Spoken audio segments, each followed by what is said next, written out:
These provincial projections on the variants seem very worrying. Absolutely. The data that we're getting from the United Kingdom shows a really strong transmission advantage of about 50% for this new variant. And the data is compiled from every test that is taken there. So over 300,000 individuals have been typed with either the new variant or the old variant. So if I'm reading it correctly, your research assumes a 40% higher transmission rate for the variant, but I think some research has found it could be as much as 80% higher?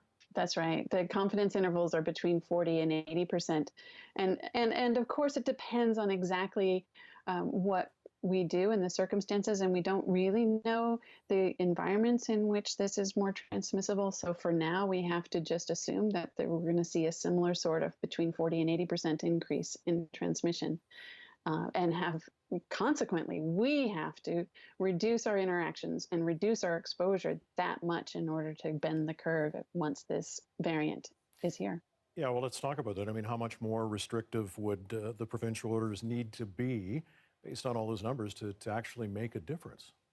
Yeah, well, we're talking about having to, go down by another 30 to 50% in our interactions with each other, and then with the exposure, so that we can keep the numbers of new transmission events down.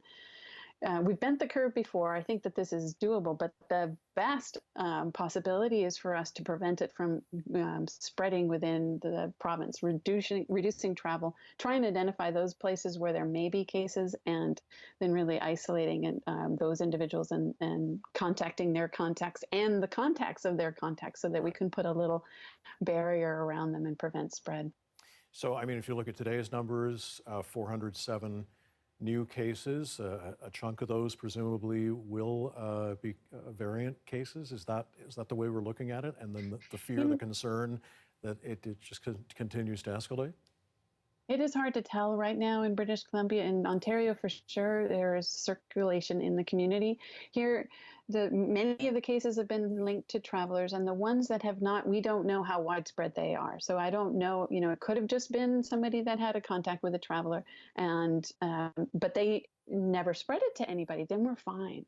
But if they have spread it to somebody and the person that traveled spread it to more people, that's the thing, that there's so much unknown at this moment, because we aren't typing everybody. So we don't really know how widespread this is in British Columbia. Okay, I want to ask you, with respect to these variants, how much can we rely on the vaccines that have been approved so far? Well, that's the good news.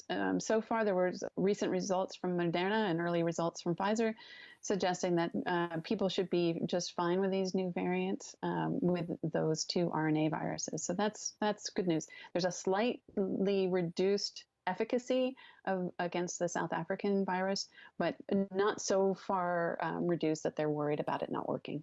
All right. Thanks for helping us understand these numbers. We appreciate your time tonight, Sally. Thanks very much. Absolutely. My pleasure. Thank you.